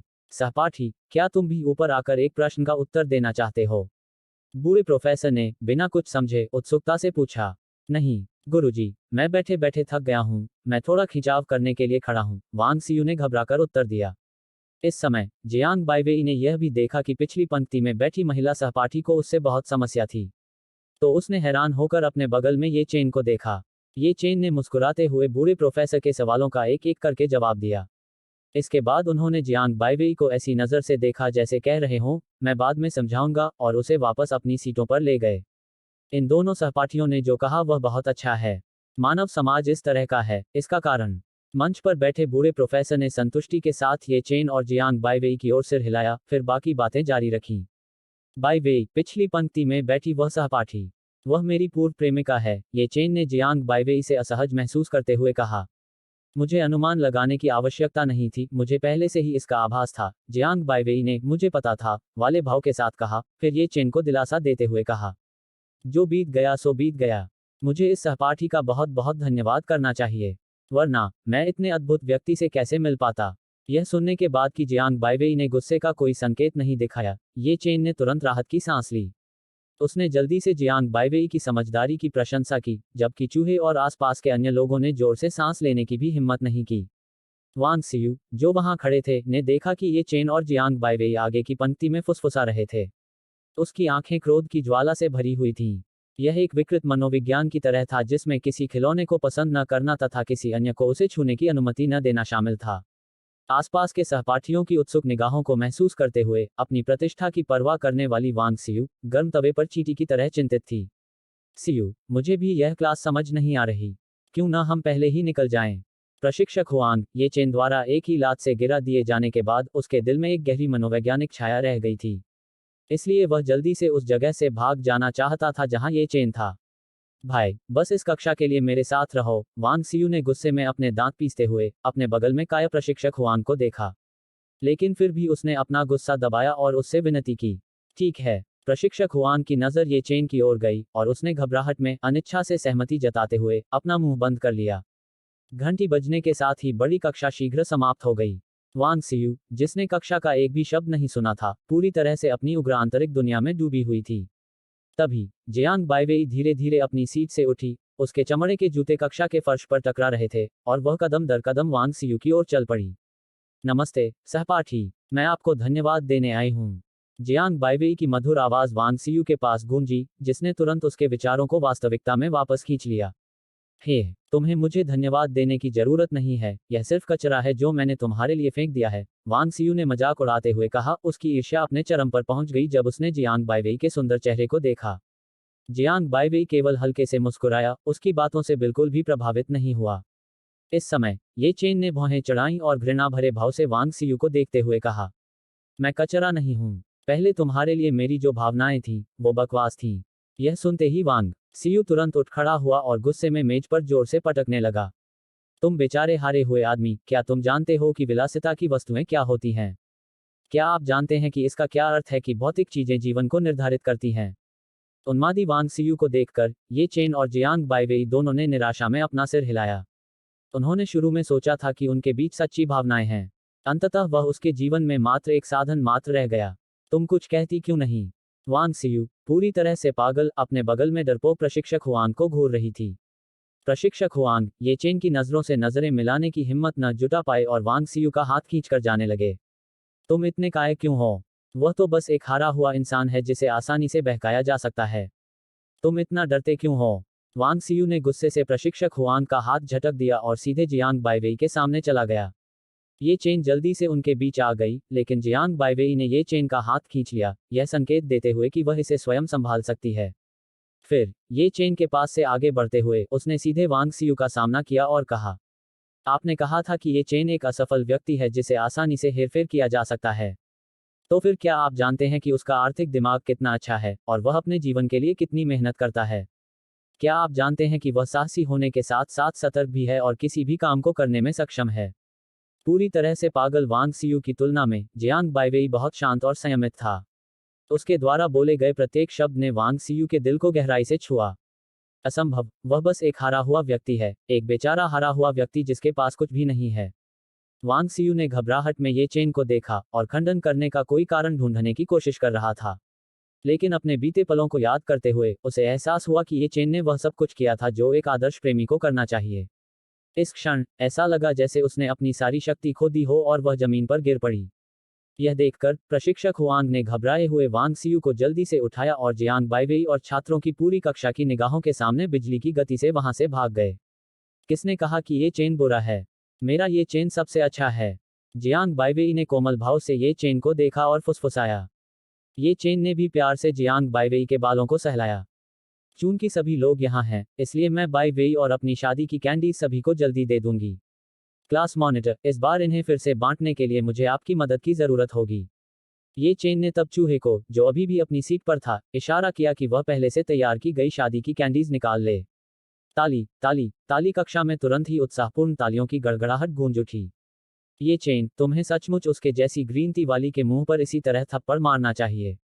ये चेन, इस बार मैं तुम्हारी शादी की कुछ और कैंडीज खाने जा रही हूँ। क्या यह किसी फिल्म से भी अधिक रोमांचक नहीं है? मुझे पता था, हमारे कैंपस का दिलकश लड़का ये बस थोड़ी देर के लिए ग्रीन टी के धोखे में आ गया था, अब वो जाग गया है। फिर छात्रों ने जोर जोर से इस मामले पर चर्चा की और सभी ने एक स्वर में ये चेन की सराहना की। इस समय क्लास मॉनिटर ने शादी की कैंडीज पकड़े हुए ये चेन के कंधे को थपथपाया और कहा, तुम सच में कमाल हो बच्चे, तुम तो अगले स्कूल की कैंपस बैले को भी जीतने में कामयाब रहे। कक्षा से पहले ही किसी ने जियांग बाइवेई की पहचान कैपिटल यूनिवर्सिटी कैंपस की सुंदरी के रूप में बता दी थी। इससे कक्षा के सभी अविवाहित छात्र तुरंत ट्यूटोरियल के लिए विनती करने लगे। अध्याय 76 नौ यांग एक्यूपंक्चर तकनीक पहली बार अपनी शक्ति दिखाती है। तुम्हारी कड़ी मेहनत के लिए धन्यवाद फांगयू। मैं तुम्हें किसी और दिन सही तरह से धन्यवाद दूंगा। अपने सहपाठियों के आशीर्वाद के बीच ये चेन और अन्य लोग पार्किंग स्थल पर लौट आए। उन्होंने चेन फांगयू से बात की, जो बच्चों के साथ कार में थे। कुछ नहीं, ये बहुत प्यारे बच्चे हैं। काश मैं हर दिन उनके साथ रह पाता। चेन फांगयू ने हाथ हिलाते हुए कहा। फिर चूहे और अन्य लोगों की निगाहों के नीचे वह धीरे धीरे स्कूल से दूर चली गई। बाइवेई, धन्यवाद। ये चेन ने कृतज्ञता से जियांग बाइवेई की ओर देखा और कहा। वांग सीयू के साथ उनके द्वारा आदान प्रदान किए गए शब्दों से ये चेन को गहराई से एहसास हुआ कि वह उसके दिल में कितना महत्वपूर्ण और उत्कृष्ट था। मूर्ख, तुम हमेशा सर्वश्रेष्ठ रहे हो। जियांग बाइवेई ने ये चेन की भावनाओं को समझते हुए उसे धीरे से प्रोत्साहित किया। मैं आपके लिए उत्कृष्टता प्राप्त करना जारी रखूंगा। कार में खुश और पूर्ण परिवार को देखकर ये चेन ने अपने दिल में खुद को बहुत खुश किया। जहां तक वांग सीयू की बात है, जो जियांग बाइवेई के शब्दों से स्तब्ध रह गया था, वह उसे बहुत पहले ही भूल चुका था। चलो नाना नानी से मिलने चलें। जियांग बाइवेई ने ये चेन के हाथ की ओर देखा और खुशी से कहा। बिल्कुल भी समय नहीं है। ये चेन द्वारा संचालित नानी वैन एक बार फिर आंगन की सड़क के सामने गार्ड पोस्ट पर दिखाई दी। घर में आपका स्वागत है, मिस जियांग। आश्चर्य की बात यह है कि ड्यूटी पर तैनात गार्ड वही व्यक्ति था जो पिछली बार था। ये चेन ने तुरंत खिड़की नीचे की और गर्मजोशी से उनका स्वागत किया। दूसरी बार एल्डरली के आंगन में आकर ये चेन ने अपनी पिछली डरपोकता त्याग दी थी। बच्चों को उनकी घुमक्कड़ गाड़ियों में बिठाने के बाद वह आंगन की ओर चिल्लाया। नाना नानी, हम आपसे मिलने आए हैं। इससे जियांग बाइवेई ने राहत भरे भाव से उसकी ओर देखा। जियो ये और वेई वेई यहाँ हैं। तुम्हारे चाचा चाची घर पर नहीं हैं, जल्दी से अंदर आओ। आंगन से एल्डरली की भारी आवाज आई। जैसे ही ये चेन और अन्य लोग अंदर आए, उन्होंने देखा कि एल्डरली अपने नाना नानी को व्हीलचेयर पर बैठाकर लिविंग रूम की ओर ले जा रही थी। नाना नानी, क्या आपकी हालत में सुधार है? ये चेन ने बच्चों को व्यवस्थित कर दिया। वह नाना नानी के सामने विनम्रतापूर्वक घुटनों के बल बैठ गया और पूछा, जियो ये, मेरा पैर अब काफी बेहतर है। मुझे आज तुम्हें फिर से परेशान करना पड़ेगा। नाना नानी ने भी प्यार से ये चेन के सिर पर हाथ फेरा और कहा, जियो ये, आपके चाचा को पहले ही सभी सामान मिल गए हैं। आप आगे क्या करने की योजना बना रहे हैं? निर्णायक एल्डरली ने सीधे उपचार के बारे में पूछताछ की। सब ठीक है। सबसे पहले, मुझे नाना नानी के लिए कुछ बाहरी इस्तेमाल और मुंह से ली जाने वाली दवा तैयार करनी है। अंततः एक्यूपंक्चर उपचार से यह पूर्णतः सफल होगा। ये चेन ने लिविंग रूम में रखी विभिन्न वस्तुओं को देखा और पुष्टि की कि हर एक वस्तु व्यवस्थित है। फिर उसने खुशी से एल्डरली से कहा, तो जैसा कहो वैसा करो। अगर तुम्हें कोई मदद चाहिए हो तो मुझे बताना।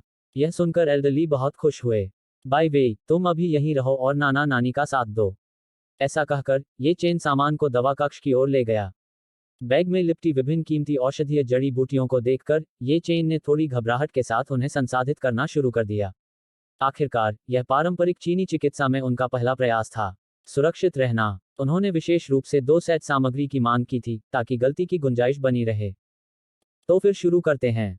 कई गहरी सांसें लेने के बाद, ये चेन ने सावधानीपूर्वक तैयारी शुरू कर दी। उसके मन में निष्कर्षण और अनुपात की जटिल प्रक्रिया ये चेन के कुशल हाथों के माध्यम से एक एक करके साकार हुई। उसे पता ही नहीं चला कि कब उसके माथे पर पसीना आने लगा। ऐसे ही 1 घंटे से अधिक समय तक कड़ी मेहनत के बाद, ये चेन जल्दी और सावधानी से 5 विशेष प्लास्टर और औषधीय पाउडर एकत्र किए। ओह, यह पारंपरिक चीनी दवा वाकई मुश्किल है। मेरी सावधानी के बावजूद, मैंने फिर भी सामग्री का एक सेट बर्बाद कर दिया। ये चेन स्टूल पर बैठा, जियांग बाइवेई द्वारा पहले लाई गई चाय के बड़े बड़े घूंट पी रहा था। फिर, मेज पर रखे तैयार उत्पादों को देखकर, उसके चेहरे पर अभी भी राहत भरी मुस्कान थी। इसके बाद मुख्य कार्यक्रम आता है। ये चेन ने धीरे से 24 कैरेट शुद्ध सोने से बनी सुनहरी सुइयों का एक पैकेट निकाला और ध्यान से अपने हाथ में लेकर उनसे खेलने लगा। 9 सुइयों का एक सेट, कुल 5 सेट 2 कुन। बाकी सब मेरे कौशल पर निर्भर करता है। थोड़े से समायोजन के बाद, ये चेन उत्सुकता से बैठक कक्ष में चला गया। नाना नानी, मेरे पास सब कुछ तैयार है। तो फिर शुरू करते हैं। ये चेन ने सभी सामान बड़े करीने से लिविंग रूम की मेज पर रख दिया। फिर उसने एल्डरली और नाना नानी की ओर गंभीरता से देखा और कहा, जियो ये, इसे आत्मविश्वास के साथ करो। एल्डरली ने भी ये चेन के कंधे पर थपथपाया और उत्सुकता से उसकी ओर देखा। नाना नानी, बाद में थोड़ा दर्द हो सकता है, कृपया सहन कर लें। बाय वे, मुझे बाद में कुछ चीजें लाने के लिए आपकी मदद की जरूरत होगी। ये चेन ने अपने हाथ में रखी सुनहरी सुइयों की फिर से जांच की। उन्होंने गंभीर भाव से कहा। तुरंत बाद, ये चेन ने नाना नानी की पैंट को उनके घुटने से ऊपर तक लपेटा, और एक सुनहरी सुई को पहले एक्यूपंक्चर बिंदु में जल्दी और सटीक रूप से डाला गया। फिर दूसरा, तीसरा, बाय वेई, मुझे प्लास्टर लाओ। लगातार 12 सुनहरी सुइयों का उपयोग करने के बाद, ये चेन ने एक्यूपंक्चर बिंदुओं को देखा, जहां से हल्का गहरा लाल रक्त रिस रहा था। उसने जल्दी से सुनहरी सुइयां हटा दी, और जियांग बाइवेई जल्दी से एक प्लास्टर ले आया। सभी की चिंतित निगाहों के बीच, उसने जल्दी से एक्यूपंक्चर बिंदुओं को ढक दिया। पहला चरण पूरा हो गया है। यह गहरा लाल रक्त ही नाना नानी की बीमारी का कारण है। अब जब इसे बाहर निकाल दिया गया है, और इस विशेष प्लास्टर के अवशोषण के साथ, यह निश्चित रूप से बीमारी को ठीक कर देगा। ये चेन अंततः अपने हाथों को रोकने और सांस लेने में सक्षम हो गया। ये चेन का स्पष्टीकरण सुनकर सभी ने भी राहत की सांस ली।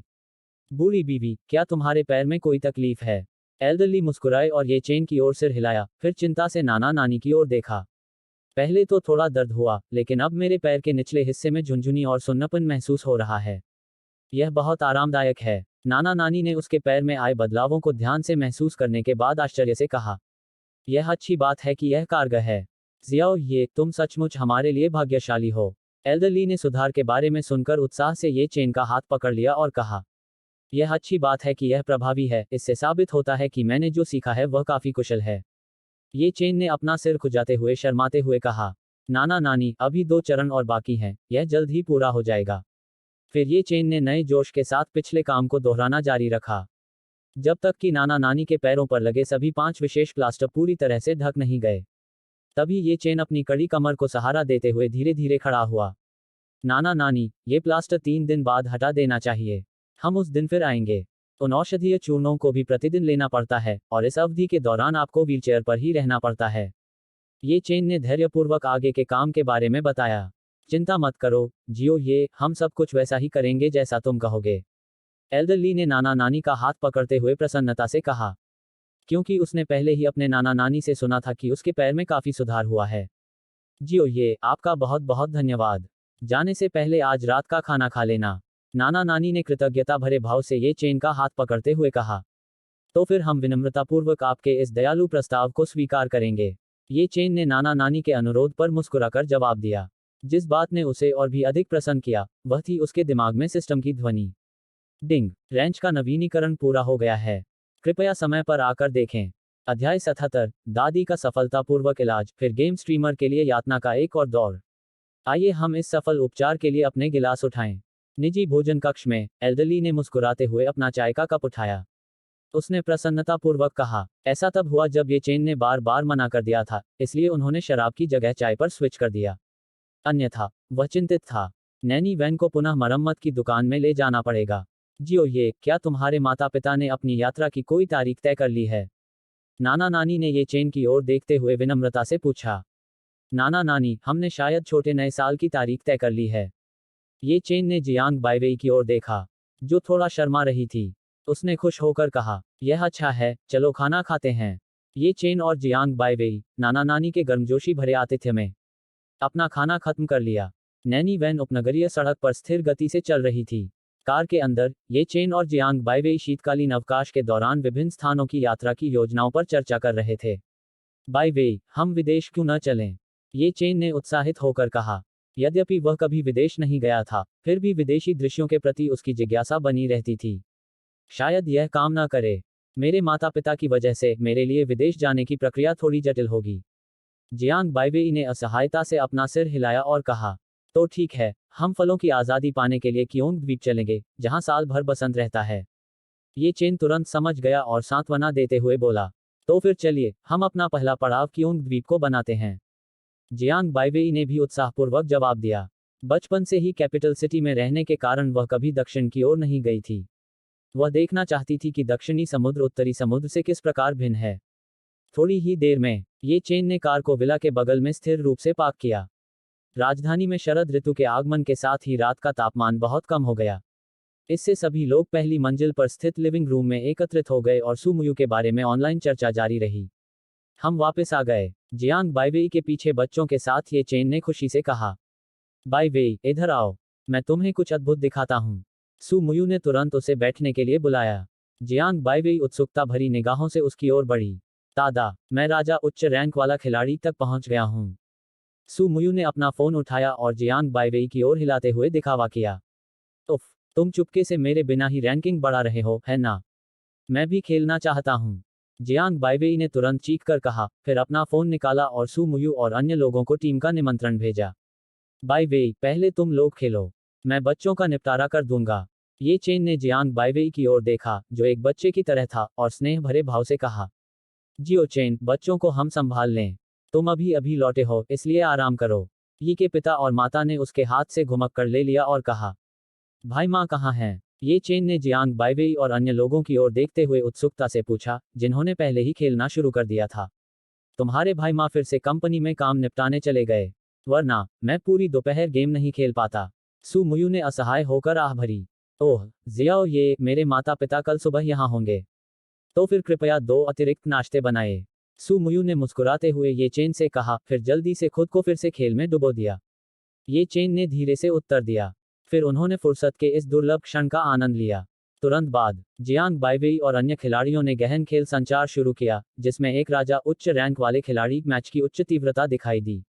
बहन मुयू, सावधान रहो, विरोधी बहुत मजबूत हैं।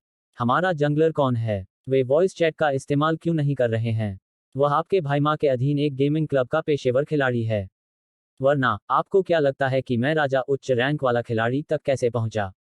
सुमुयू ने सहज भाव से कहा। हालांकि, आमतौर पर अजेय रहने वाला यह पेशेवर खिलाड़ी इस मैच में पूरी तरह से असफल रहा। वे 8 मिनट में ही पराजित हो गए। यह तो शर्म की बात है। जियाओ, ये क्या तुम हमारे साथ खेलना चाहोगे? हार के बाद सुमुयू और अन्य लोग निराश नहीं हुए। उन्होंने ये चेन की ओर मुड़कर, जो इत्मीनान से था, पूछा, कोई बात नहीं। ये चेन ने स्वाभाविक रूप से सहमति में सिर हिलाया। पिछली बार के परिचित लेन असाइनमेंट के बाद ये चेन ने जंगलर के रूप में खेलना जारी रखा। उन्हें क्या पता था कि ये चेन और अन्य लोग खुशी खुशी मैच खेलने के लिए क्लिक कर रहे थे। पूरी तरह से स्ट्रीमर्स से बनी एक टीम ने भी रैंकिंग के लिए कतार में क्लिक किया। दर्शकों, अपनी आंखें खोलो और स्पष्ट रूप से देखो। हम आसानी से 100 जीत हासिल करके राजा उच्च रैंक वाले खिलाड़ी तक कैसे पहुंच जाते हैं। लू देहुआ ने कैमरे से ऊंची आवाज में कहा। अपनी पिछली हार की मनोदशा को दूर करते हुए उन्होंने कुछ स्ट्रीमर मित्रों को इकट्ठा किया और एक मजेदार जीत की चुनौती शुरू की। इस मैच में अभी भी पुराना नियम है, अपनी परिचित भूमिका नहीं चुननी है।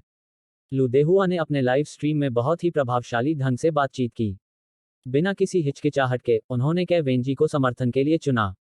अगला, यह एक और नरसंहार है। टीम वॉयस चैट में जंगल में तैनात टीम के साथी ने आत्मविश्वास से कहा। हालांकि यह स्थानीय लोगों को धमकाने जैसा है, लेकिन वे इसके लिए केवल अपनी बुरी किस्मत को ही दोषी ठहरा सकते हैं। नौसिखियों को कुचलने में तल्लीन स्ट्रीमर्स को इस बात का कोई अंदाजा नहीं था कि उन्हें किस चीज का सामना करना पड़ेगा। जैसे ही लाइनअप को अंतिम रूप दिया गया, वे लोडिंग स्क्रीन में प्रवेश कर गए। अजय और शिक्षक बाओ, स्ट्रीमर 100 सितारा राजा के मैच को चुनौती देने का साहस करो। कम सितारा राजा उच्च रैंक वाले खिलाड़ी के साथ खेलने में क्या खास बात है। जिंदगी एक सपने जैसी है। बिल्कुल बिल्कुल। अगर आपका सामना उन्हीं विरोधियों से हो जिन्होंने पिछली बार आपको हराया था, तो देखते हैं आप फिर भी कैसे मुस्कुरा पाते हैं। रोंग नाइलियांग, मैं यह कह रहा हूं कि क्या ऐसी संभावना है कि यहाँ के प्रतिद्वंदी वही हैं जिन्होंने पिछली बार आपको हराया था। लू देहुआ, जो उदासीन था, ने यह बुलेट टिप्पणी देखी। वह सहज भाव से सीधा बैठ गया। वह कैसे संभव है। लोडिंग स्क्रीन पर बाईवेई नाम की आईडी। लू देहुआ को तुरंत सिरदर्द महसूस हुआ। भाइयों, विरोधी तो विशेषज्ञ हैं। यहाँ गंभीर रहो। वॉयस चैट में उनके साथियों ने तुरंत उत्सुकता से पूछा, क्या हो रहा है। क्या तुम इस सेटअप के साथ पहले नहीं जीत सकते थे। पिछली बार मेरे साथ 3 बहनें थीं, लेकिन प्रतिद्वंद्वी का जंगलर बहुत दमनकारी था।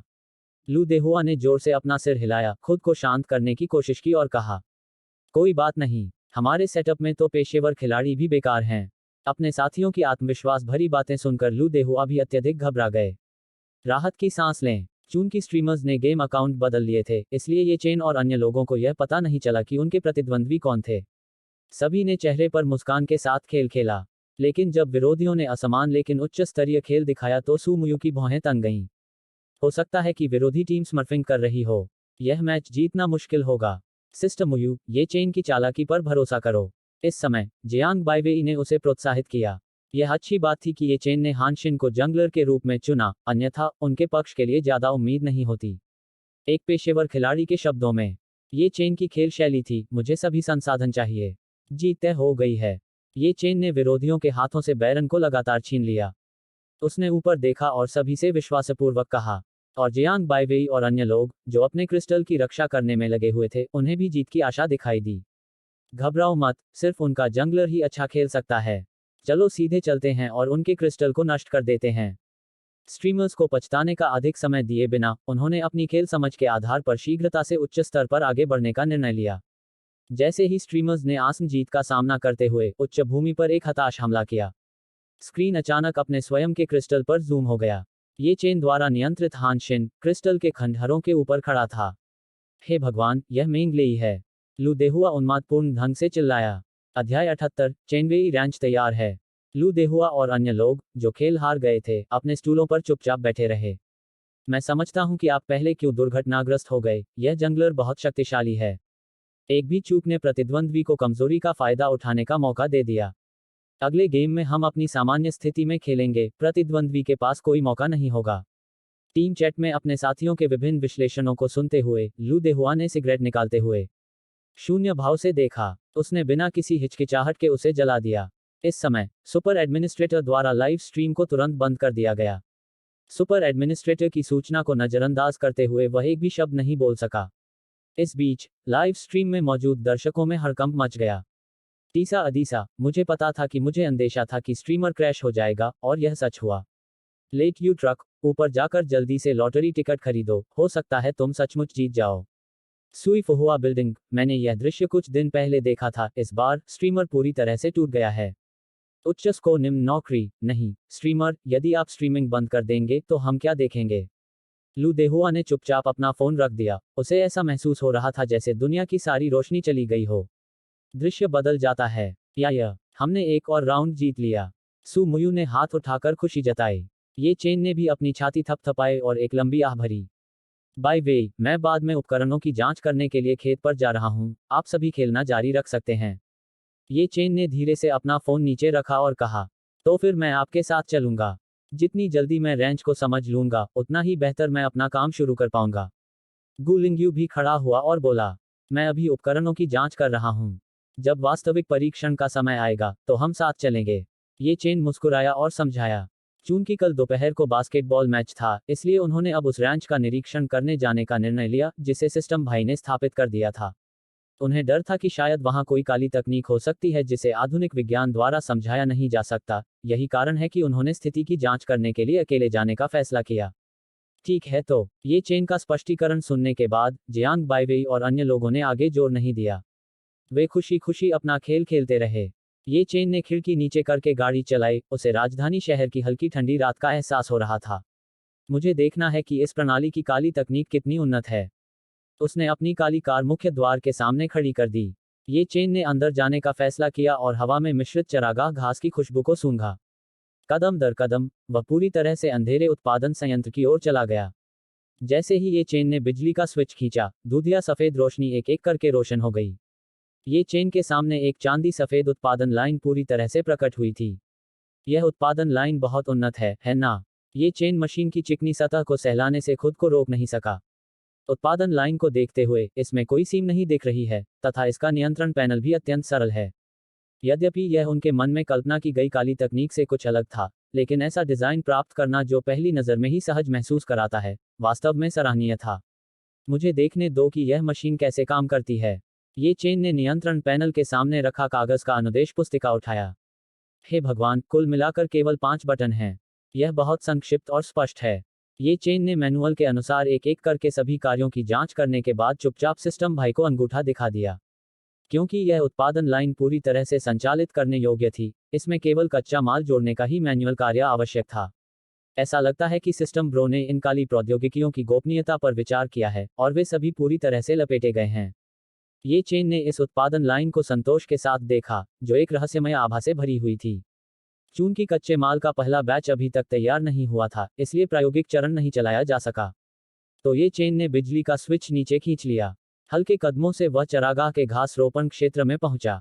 गेट खोलकर उसने अंदर चरागाह की घास को देखा, जो पहले से ही आधा मीटर ऊंची हो गई थी। जैसा कि अपेक्षित था, यह सिस्टम ब्रो की विशेष चरागाह घास है। इसकी कटाई 1 सप्ताह से भी कम समय में की जा सकती है।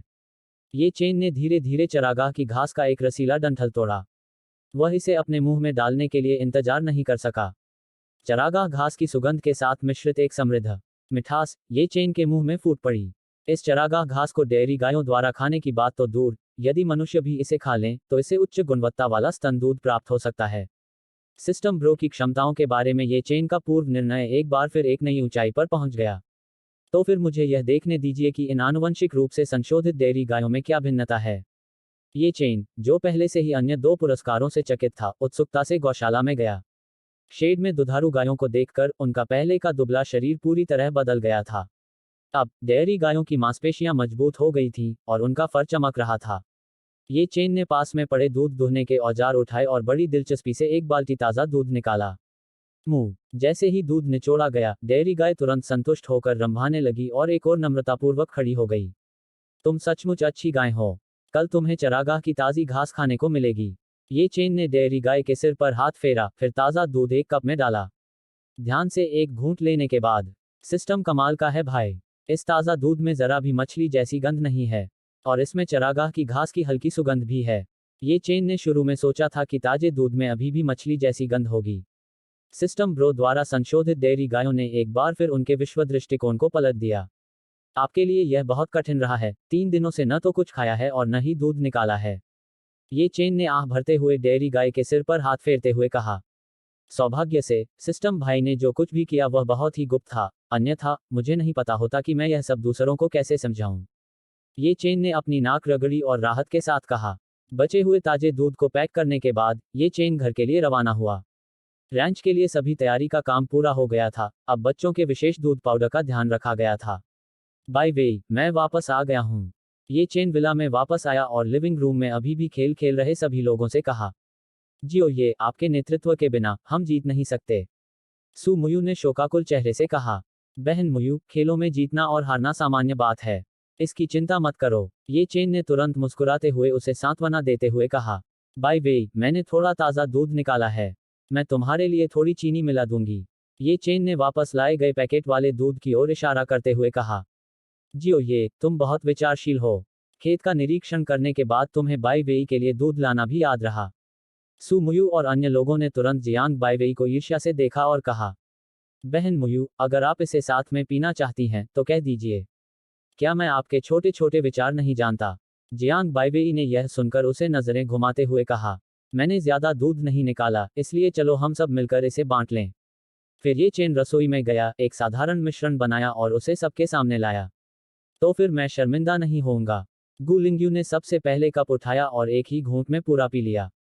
क्या यह दूध सचमुच रैंच से निकाला गया ताज़ा दूध है? आखिर इसमें मछली जैसी गंध क्यों नहीं है? इसके बजाय इसमें चरागाह की घास की हल्की सुगंध है। गु लिंग्यू ने चौंकते हुए ये चेन से पूछा। यह सुनकर ये चेन बिना बोले मुस्कुरा दिया।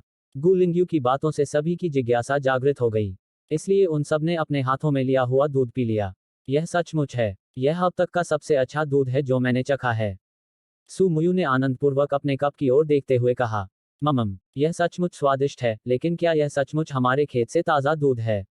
जियांग बाईवेई ने भी अपने होंठ चाटे और उत्सुकता से ये चेन को देखा। अब जब आप रैंच देखेंगे तो आपको पता चल जाएगा। ये चेन ने सबको एक रहस्यमयी मुस्कान दी। अध्याय 79, सु के माता पिता का आगमन। यह देखकर कि उन्हें कोई स्पष्ट उत्तर नहीं मिल सका, सभी लोग आराम करने के लिए अपने कमरों में लौट गए। सुबह सुबह, जब ये चेन और जियांग बाईवेई अभी भी नहा रहे थे, उन्होंने विला की ओर एक वाणिज्यिक वाहन की आवाज सुनी। ये चेन ने अपनी निगाहें केंद्रित की और महसूस किया, क्या यह भाई माँ की कार नहीं है?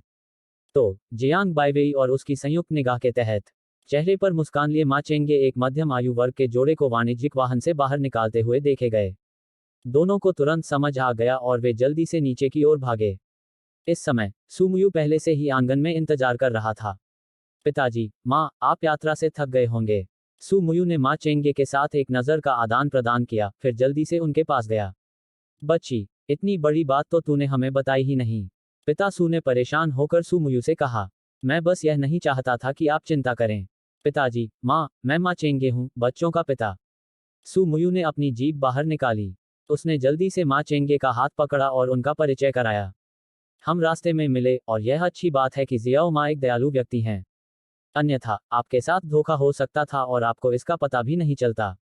पिता सु अभी भी नाराज दिख रहे थे जब उन्होंने सु मुयू से बात की। ठीक है, अब हम बच्चों के घर पर हैं, इतने सख्त मत बनो। इस बिंदु पर माँ सु ने हस्तक्षेप किया, माहौल को शांत करने के लिए। चाचा चाची, चलो अंदर चलकर बातें करते हैं, सुबह सुबह काफी ठंड है। माँ चेंगे, जो अजीब तरह से एक तरफ खड़े थे, एक चमकदार मुस्कान के साथ कहा। यह देखकर फादर सु ने संकेत समझ लिया। उसने माँ सु का हाथ पकड़ा और विला की ओर चल दिया। जियाओ माँ, यह विला सस्ता नहीं है ना? फादर सु ने विला को देखा, जो पृथ्वी पर स्वर्ग जैसा था। उसने आश्चर्य से पूछा, चाचा, यह विला हमारे दोस्त का है। हम यहाँ अस्थायी रूप से रह रहे हैं। माँ चेंगे ने चापलूसी भरी मुस्कान के साथ कहा। इससे पहले कि फादर सु जवाब दे पाते, ये चेन और जियांग बाईवेई, जो देर से पहुंचे थे, भी मुस्कुराते हुए तुरंत वहां आ गए। आप जरूर अंकल और आंटी होंगे। सिस्टर मुयू ने हमें बहुत पहले ही बता दिया था कि आप दोनों एक दूसरे से बहुत प्यार करते हैं। अब ऐसा लगता है कि वह बिल्कुल भी झूठ नहीं बोल रही थी। जियांग बाईवेई ने फादर सु और मदर सु की गर्मजोशी से प्रशंसा की और उनकी खूब सराहना की। इससे दंपति के चेहरे पर इतनी मुस्कान आ गई कि उनका मुंह बंद नहीं हो सका। इस लड़की के शब्द बहुत प्यारे हैं, मुयू वास्तव में जानता है कि लोगों को कैसे चुनना है। माँ सु ने तुरंत जियांग बाईवेई का हाथ स्नेह से लिया और कहा, अंकल और आंटी अभी अभी विमान से उतरे हैं, आपने अभी तक नाश्ता नहीं किया है ना? मैं तुम दोनों के लिए नाश्ता तैयार करता हूँ। जब ये चेन ने देखा कि जियांग बाईवेई ने माहौल को पूरी तरह से सामान्य कर दिया है, वह तुरंत रसोई घर में भाग गया। सच कहूं तो वह अन्य लोगों के साथ बातचीत करने में बहुत अच्छा नहीं था। यह सब जियांग बाईवेई की बदौलत था, अन्यथा वह केवल अजीब तरह से अपना सिर खुजला रहा होता। पिताजी, माँ, मैं आपके पोते को लेने जा रहा हूँ। सु मुयू और अन्य लोगों के लिविंग रूम में प्रवेश करने के बाद वह जल्दी से ऊपर चली गई। हम आपके साथ चलेंगे। पिता सू और माता सू अपने पोते को देखने के लिए उत्सुक थे और इंतजार नहीं कर सकते थे। इससे पहले कि उनके नितंब सीटों को गर्म कर पाते, वे उत्सुकता से सू मुयू का पीछा करने लगे। और इसलिए सू मुयू और पूरा परिवार नर्सरी में गया। नानी, जो अभी भी बच्चों के डायपर बदल रही थी, ने तुरंत अपना काम बंद कर दिया। चलो हम खुद ही ये डायपर बदल लें। माँ चेंगे ने जल्दी से नानी के हाथ से डायपर ले लिया। ओह, मेरे प्यारे पोते। माँ सू ने माँ जिंगहुई की ओर देखा, जो पालने में जाग गई थी। उसकी आंखें तुरंत चमक उठीं। दूसरी ओर पिता सू और भी अधिक उत्साहित हो गए और उन्होंने सीधे बच्चे को उठा लिया। मेरा प्यारा पोता बिल्कुल मुयू जैसा दिखता है, वह अपने दादाजी को देखकर मुस्कुरा भी रहा है। पिता सू ने नंगे तल वाली माँ जिंगहुई को पकड़ रखा था। उसने प्रसन्नतापूर्वक कहा, अनाड़ी हाथ, पहले बच्चे को डायपर और पैंट पहनाओ। अगर उसे सर्दी लग गई तो देखना मैं तुम्हारे साथ क्या करूंगा। माँ सू ने बच्चे को अपनी गोद में ले लिया। उसने फादर सू को घूरते हुए सख्ती से कहा, मुयू, यहाँ अभी भी 4 बच्चे क्यों हैं? पिता सू ने देखा कि माता सू उनके हाथों में मौजूद बच्चे को ले जा रही हैं। तभी उन्होंने देखा कि नर्सरी में 5 शिशु थे। पापा, मम्मी, ये चारों बाई वेई के बच्चे हैं। मैं इन बच्चों की गॉडमदर भी हूँ। सू मुयू ने गर्व से कहा, मानो उसने स्वयं ही चतुर्भुजों को जन्म दिया हो। बेटी, तुम सचमुच अद्भुत हो। सच्चाई जानने पर पिता सू और माता सू तुरंत अवाक रह गए। यदि उनके पास एक ही समय में 4 पोते और पोतियां होती, तो वे कल्पना भी नहीं कर सकते थे कि वे कितने खुश होते। इन छोटे बच्चों की देखभाल करना आसान नहीं है, हर चीज 4-4 लोगों को खरीदनी पड़ती है। जियांग बाइवेई ने भी सौम्य भाव से कहा, बच्चों को देखकर हम कितनी कामना करते हैं कि हमें भी ऐसी परेशानियां झेलनी पड़ें। भले ही इसमें हमारी सारी सेवानिवृत्ति बचत खर्च हो जाए, फिर भी हमें कोई शिकायत नहीं होगी। पिता सू और माता सू ने ईर्ष्या से जियांग बाइवेई को देखा। अचानक उन्हें महसूस हुआ कि उनकी गोद में जो पोता था वह उतना सुखद नहीं था। आंटी, मुझे बच्चे को डायपर पहनाने दीजिए, कहीं बाद में उसे सर्दी न लग जाए। माँ चेंगे ने दिखावा करने के लिए उत्सुक होकर कहा। फिर उसने नानी की नकल की, जो पास में ही ये चेन के दाबाव का डायपर बदल रही थी। इसे पूरी तरह से पुनः प्रस्तुत करना। जियांग बाइवेई, जो उनके पीछे आई थी, ने जल्दी से अपना मुंह ढक लिया। जोर से हंसने से डरना। नानी पहले से ही दूसरे खजाने का डायपर बदल रही थी, जबकि माँ चेंगे अभी भी अपने हाथों में डायपर के साथ छेड़छाड़ कर रहा था। श्री माँ, मैं ऐसा क्यों नहीं करता? पास में ही रहने वाली नानी ने स्थिति देखी।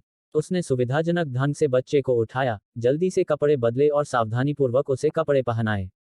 पास में खड़े माँ चेंगे ने तुरंत अजीब तरह से अपना सिर खुजलाया। पिता सू और माता सू, जिनका ध्यान पूरी तरह से बच्चों पर केंद्रित था, ने स्पष्टतः इन बातों पर ध्यान नहीं दिया। वे उत्साहपूर्वक बच्चों को बैठक कक्ष में ले जाना चाहते थे। पापा, माँ, आपने नाश्ता नहीं किया है और बच्चों ने भी नहीं खाया है। जब तक बाई वेई और मैं बच्चों को खाना खिला नहीं देते तब तक प्रतीक्षा करो, उसके बाद हम उन्हें नीचे ले जाएंगे। सू मुयू ने धीरे से समझाया। हम बूढ़े हो रहे हैं और उलझन में हैं। तो पहले तुम और बाई वेई उन्हें खाना खिलाओ, फिर हम नीचे आएंगे। पिता सू और माता सू ने कहा। फिर अनिच्छा से माँ जिंगहुई को देखा, जो सू मुयू की बाहों में मुस्कुरा रही थी। वे कमरे से बाहर चले गए और हर 3 कदम पर पीछे मुड़कर देखते रहे। तुरंत बाद माँ चेंगे, जो व्यापार जगत में बहु अरब डॉलर की परियोजनाओं से निपटते समय भी भावशून्य रहे, अब वह एक नए कर्मचारी की तरह लिविंग रूम में घबराया हुआ खड़ा था।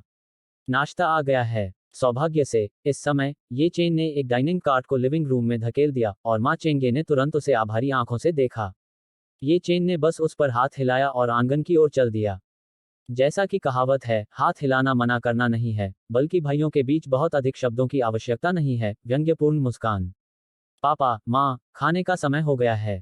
ये चेन ने ये के पिता और माता को पुकारा, जो अभी भी दूरी पर टहल रहे थे।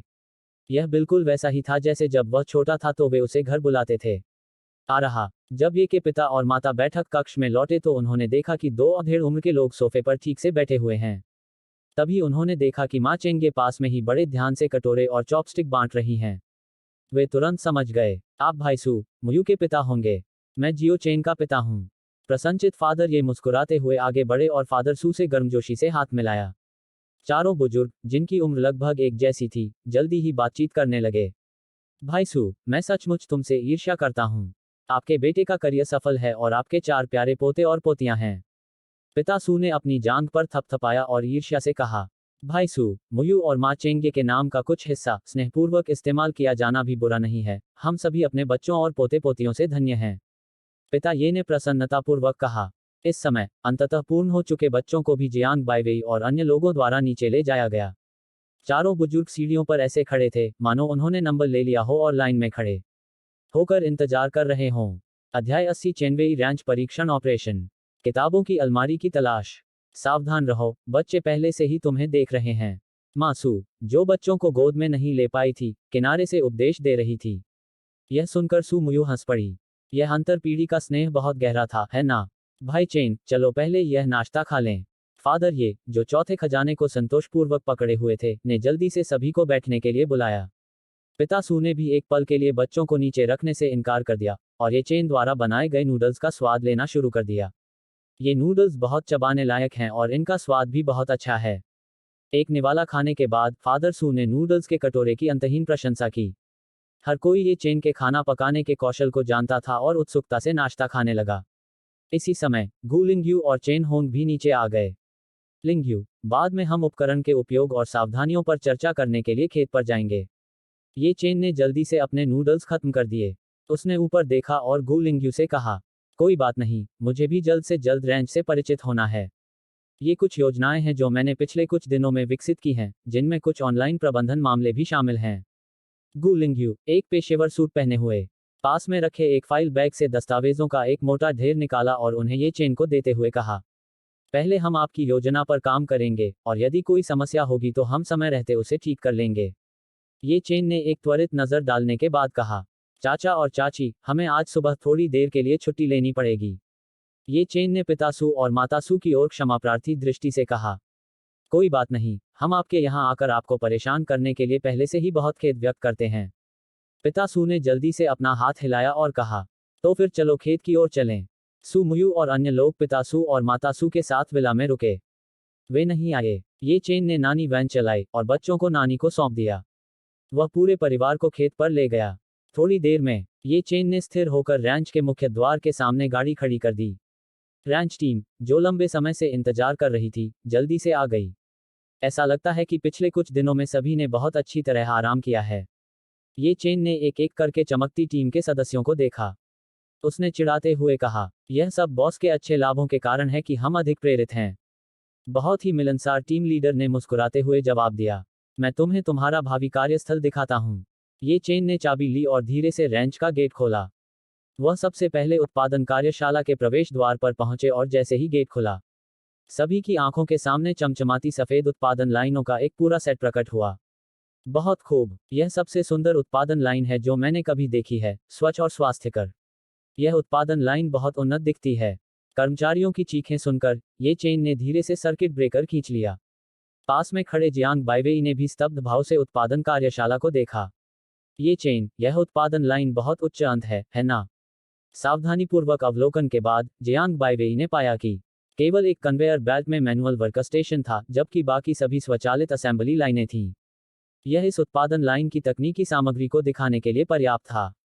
केवल ऐसी उत्पादन लाइन द्वारा उत्पादित दूध पाउडर ही हमारे बच्चों के योग्य है। ये चेन ने गर्व से कहा, लिंगयू, मैं तुम्हें ऑपरेशन प्रक्रिया का एक सामान्य अवलोकन दूंगा। अगर तुम्हें समझ में नहीं आ रहा है तो तुम मैनुअल देख सकते हो। ये चेन गु लिंगयू को कोने में नियंत्रण कक्ष तक ले गया। उन्होंने ध्यानपूर्वक समझाया, ये सभी ऑपरेशन बहुत सरल हैं। मुख्य बात उत्पादन के लिए कच्चे माल में निहित है। ये चेन ने विषय बदल दिया और गंभीरता से कहा, चूंकि फार्म में केवल दूध और चारा ही उत्पादित किया जा सकता था, इसलिए अन्य सभी सहायक सामग्री बाजार से खरीदनी पड़ती थी। इसलिए गुणवत्ता नियंत्रण विशेष रूप से महत्वपूर्ण हो गया। भाई चेन, चिंता मत करो, कच्चे माल के हर बैच चयन से स्वीकृति तक मैं इस पर सख्ती से नियंत्रण रखूंगा। गु लिंगयू, जो खाद्य सुरक्षा के महत्व को गहराई से समझते थे, गंभीरता से सिर हिलाया और कहा, तो फिर चलो चारागाह रोपण क्षेत्र में चलें। यह सुनने के बाद ये चेन संतोष से सिर हिलाया। फिर वह सभी को काफी बदले हुए चारागाह रोपण क्षेत्र में ले गया। हे भगवान, यह चारागाह इतनी तेजी से कैसे बढ़ गया? एक कर्मचारी ने उस चारागाह को देखकर आश्चर्य व्यक्त किया जो पहले से ही आधा मीटर ऊंचा था। यहां तक कि ये के पिता और माता भी, जो पास में ही थे, स्थिति की जांच करने के लिए जल्दी से वहां पहुंचे। जियो चेन, आपके चारागाह के बीज बहुत तेजी से बढ़ रहे हैं, है ना? क्या कोई समस्या होगी? फादर ये ने चिंता से ये चेन से पूछा। यह चारागाह उनकी निगरानी में लगाया गया था। तार्किक रूप से इसे इतनी तेजी से नहीं बढ़ना चाहिए था। आखिरकार यह ऐसी चीज थी जिसे उनकी प्यारी पोती और पोता खाएंगे, इसलिए उन्हें स्थिति स्पष्ट करने की आवश्यकता थी। पिताजी, यह बच्चों के लिए दूध पाउडर बनाने का कच्चा माल है। मैं किसी समस्याग्रस्त चीज का उपयोग कैसे कर सकता हूँ? ये चेन ने जल्दी से समझाया। फादर ये और अन्य लोगों ने इस बारे में सोचा और महसूस किया कि वह सही थे, जिससे उनका मन शांत हो गया। ये नए शोधित विशेष चारागाह बीज हैं जो अभी तक बाजार में उपलब्ध नहीं हैं। अनुमानित परिपक्वता अवधि 1 सप्ताह है। आपका अगला महत्वपूर्ण काम चारागाह लगाना है। ये चेन ने वह स्पष्टीकरण दिया जो उसने पहले से तैयार किया था। उन्होंने कर्मचारियों से ऊंची आवाज में कहा। गु लिंग्यू, जो पास में ही थी, ने अपनी नोटबुक निकाली और जल्दी से चीजें लिख लीं। हमारा फार्म लाभ कमाने के लिए नहीं है, और हाँ, आपको अपने वेतन के बारे में चिंता करने की कोई जरूरत नहीं है। ये चेन ने कर्मचारियों के हैरान चेहरे को देखा। उन्होंने समझाया, चलो गौशाला चलते हैं। ये चेन ने जियांग बाइवेई का हाथ पकड़ा और गौशाला की ओर चल दिया। लगातार 2 बार बिजली का झटका खा चुके कर्मचारी अभी भी चारागाह क्षेत्र में हतप्रभ खड़े थे। डेयरी गायों का झुंड 20 का ही रहेगा। आपको केवल दैनिक चारा और दूध निकालने का काम पूरा करना होगा। ये चेन ने देर से आने वाले 1 दर्जन कर्मचारियों से कहा। उत्पादन लाइन में ताज़ा दूध उत्पादन लाइन भी शामिल है। हर दिन 20% दूध, ताज़ा दूध बनाया जाएगा और संग्रहित किया जाएगा। ये चेन ने कर्मचारियों को सामान्य उत्पादन योजना बताई। फिर वह गु लिंग्यू के पास आया, जो अभी भी नोट्स ले रहा था। बाकी काम की व्यवस्था आप पर निर्भर है। ये चेन ने उसके कंधे पर थपथपाया और मुस्कुराते हुए कहा, बॉस की पत्नी, हम कार्य पूरा करने की गारंटी देते हैं। गु लिंग्यू ने अचानक ये चेन और अन्य लोगों से गंभीरता से कहा। यह सुनकर जियांग बाइवेई जोर से हंसने लगी। लिंग्यू, कड़ी मेहनत करो। भविष्य में पदोन्नति और वेतन वृद्धि तुम्हारा इंतजार कर रही है। जियांग बाइवेई ने भी एक चंचल मुस्कान के साथ चिढ़ाया। पिताजी, माँ, आपका मुख्य काम चारागाह और दूध के उत्पादन पर नजर रखना है। लिंग्यू बाकी सब कुछ संभाल लेगा। ये चेन ने ये के पिता और माता की ओर देखा, जो थोड़े खोए हुए लग रहे थे, और उन्हें धीरे से सांत्वना दी। चिंता मत करो, हम निश्चित रूप से इसे गड़बड़ नहीं करेंगे। फादर ये ने भी अपनी छाती थपथपाए और कहा। यह सब व्यवस्थित करने के बाद, ये चेन ने जियांग बाइवेई को खेत के खुले केंद्र में ले जाया। वेई, हमारे बच्चों को खाने के लिए अपना घरेलू रूप से उत्पादित दूध पाउडर मिलेगा। ये चेन ने अपनी आंखें बंद कर लीं और हवा में चरागाह की खुशबू को सूंघने लगा। उसने गर्व से कहा, आप जैसे सर्वांगीण पिता के साथ बच्चे सचमुच धन्य हैं। जियांग बाइवेई ने संतुष्ट भाव से ये चेन की ओर देखा और कहा। वास्तव में, ये चेन, जो अपने दिल में सर्वशक्तिमान थी, ने उसे कभी निराश नहीं किया था।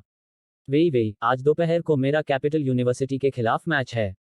क्या आप मुझे अपनी उपस्थिति से सम्मानित कर सकते हैं और कार्यक्रम स्थल पर मेरा उत्साहवर्धन कर सकते हैं? ये चेन ने गंभीर भाव से जियांग बाइवेई को देखा और पूछा। बेशक मैं कर सकता हूँ। मैं तुम्हें प्रोत्साहित करने के लिए बच्चों को भी लाऊंगा।